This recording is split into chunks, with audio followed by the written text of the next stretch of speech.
It's Monday. How you guys doing? I'm Vince. This is the VIPodcast. Hope you don't have the case of the Mondays.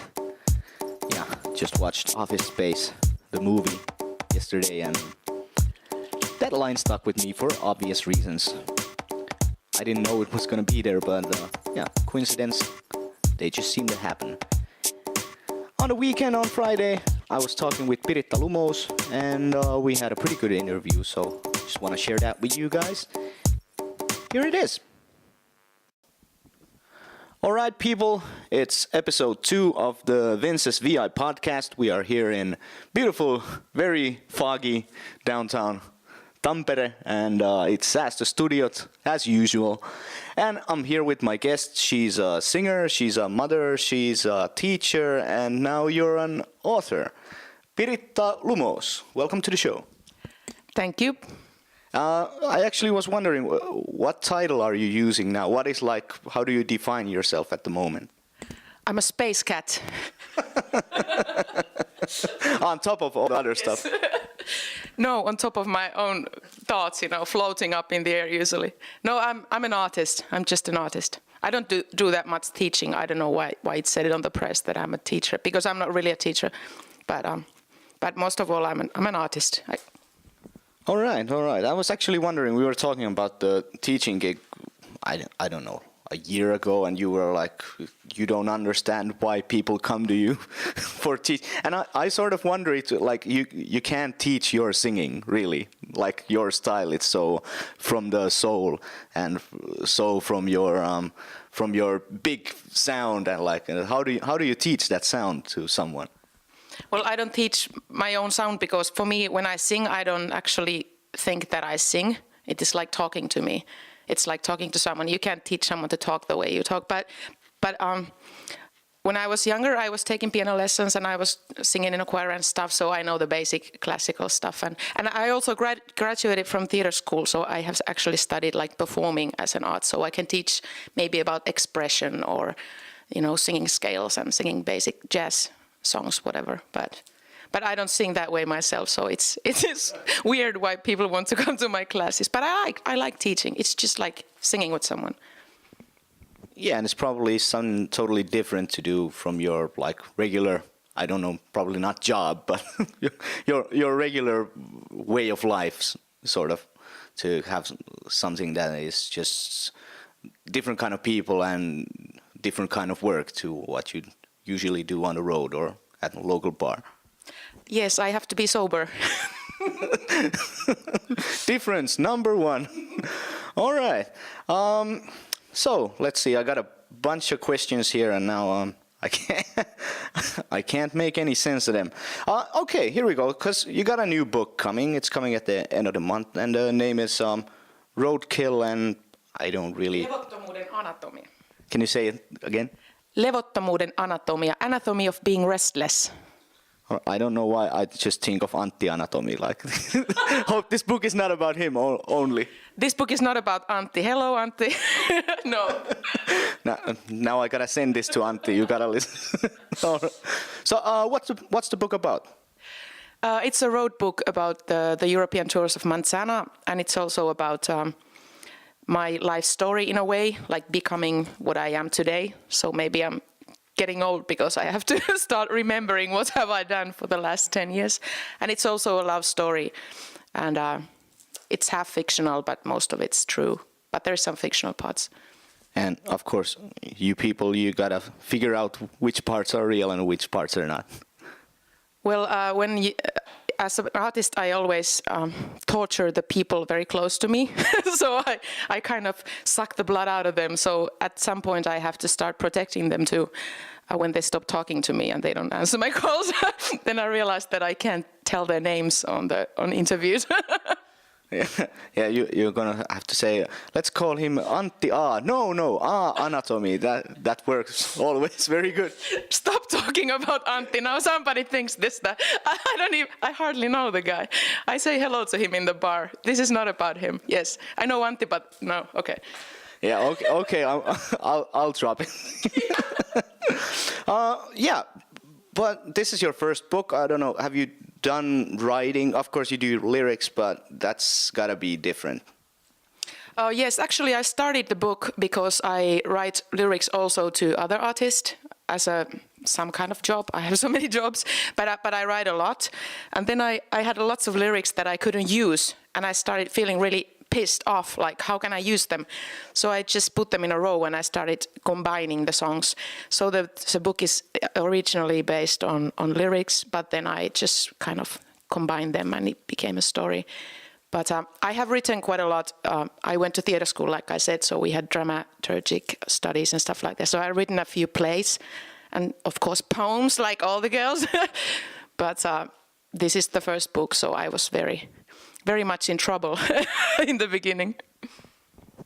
Did you get help from somebody, like somebody who has published books before? You have your publisher. Did they offer some kind of assistance? Actually, I have my dear friend Maria, who is a writer, a professional author. She's publishing her 7th book. So she's been like a really big help. She has been kind of editing this book with me. So I keep sending her stuff and she's like telling me, no. And then I rewrote it like 3 times. And I also got some help from other people working in book business. So I actually got a lot of help. Well, you gotta take all the help you get really when you're doing something you've never done before, and that's really great that you have personal friends. You don't have to like purchase some assistant from somebody. That's yeah, exactly. How different was making a book to, let's say, making an album? Of course, you're sort of doing it alone, even though you have your help. But what other differences are there? I usually, especially with my main project, which is Manzana, the metal band, we always write with Henkka, the guitarist. So our writing process is about me and Henkka sort of fighting like an old married couple. So we have to listen to each other all the time, which is really good because it creates something else. So it's always teamwork to make music with a band. And when I write myself, all the time I was like, I have to ask if this is okay. And I was like, no, I don't have to ask anything from anyone. So it was kind of really making me feel free. But on the other hand, I started being scared. Like now I can do all the stupid shit and nobody tells me not to.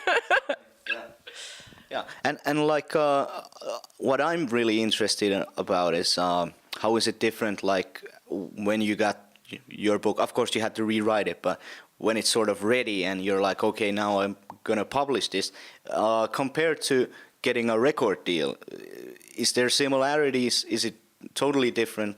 What's the deal? It's different because always when I get a record deal, it has happened to me like maybe 3 or 4 times. I feel like a bit like I pulled a trick. It's like, God damn, they bought it.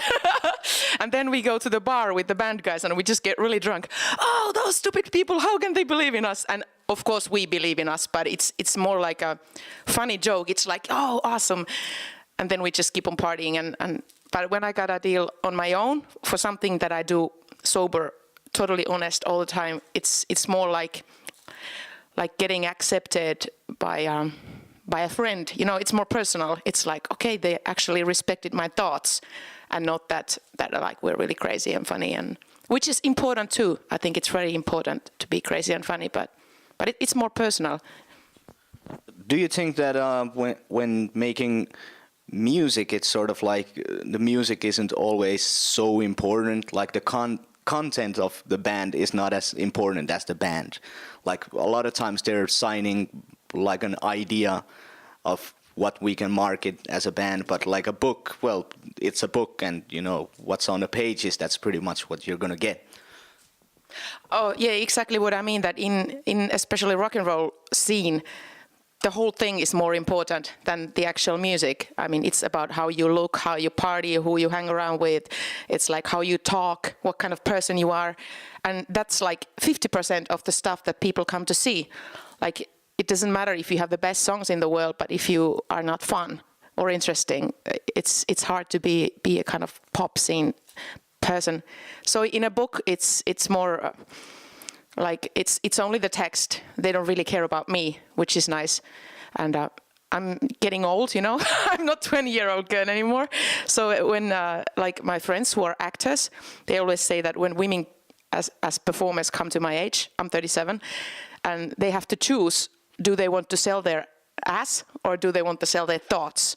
So I think that I have to start acting more like a character play nowadays because I'm not going to fit my bikini so many years anymore. I don't know. I saw Madonna, on a Super Bowl. She looked fine. I mean, a little bit stiff, but she's 53, You got a couple of good years. You're not that old yet. I think you look great, and you still look like I think always when I've seen you on stage, you look like a dominating front, woman. But like, if you look at David Lee Roth nowadays, he's an old man, but he still looks interesting in a way. So he doesn't maybe sell his ass, but he's selling the same persona he was. And I think that's something with you, because you're such a interesting person and such a lively person. That's just going to carry on, when you're 89, you're still going to, come with your walking cane or Segway or whatever. My boys always say to me, my son, he's always like, when mother's going to get old, she's going to get a motorcycle, and then she drives to the gas station in the night and she tries to talk to all the young musicians. And she's like, I remember when I was your age. Yeah, but you'll probably pull it off, and they'll be like, "Wow, she's gonna teach us a trick or two." All right, hey, I think we could wrap the English section up around here. You got some words for the people who are listening to the VI podcast, like say hi to our foreign fans and our I don't know where they are, foreign internet land people. Yes, I'm just really glad to be here, and thank you, Vince, for inviting me. And Mantsana is saying hello to all the people out there, and we are planning a tour with Entwine in Finland on April and May, and we also have a European tour coming in September, maybe. So we will get back there to see you guys. And before that, the release party of my book is on 30th of this month at Doris in Tampere. And there will be some live music going on. Tampere scene guys.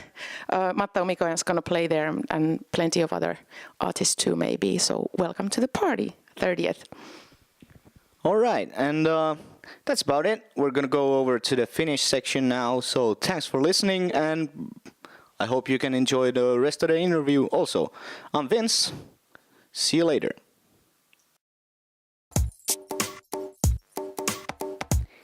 Thank you very much, Piritta.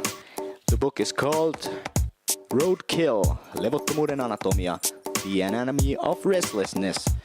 And yeah, if you want to brush up on your Finnish and read some cool stories, that's definitely something you should get. And who knows, maybe there's going to be a version on Google Translate.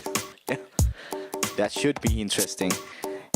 And definitely, Piritta, if you're listening, and I know you are, you should definitely make a Mickey Six style of soundtrack for this book. Hell, I'll come and be on it. A couple of quick plugs before we're out of here. First of all, tomorrow on Tuesday, I will be down at Klubi. I will be doing an interview with the legendary Graham Bonnet. Mr. Graham Bonnet, that's gonna be just awesome. Then, on Wednesday, 14th, I'll be down in Amadeus with Merti Meronen. We're gonna do some acoustic stuff. And on the 17th, I'll be, showcased down in Jack the Rooster. And there, I'm gonna be doing half acoustic and half classic rock and roll show with John Westman, Julian Drain, and Sammy the Sex Machine, El Muerte. From White Flame. That's cool. And that's about it. I'm out. See you guys tomorrow.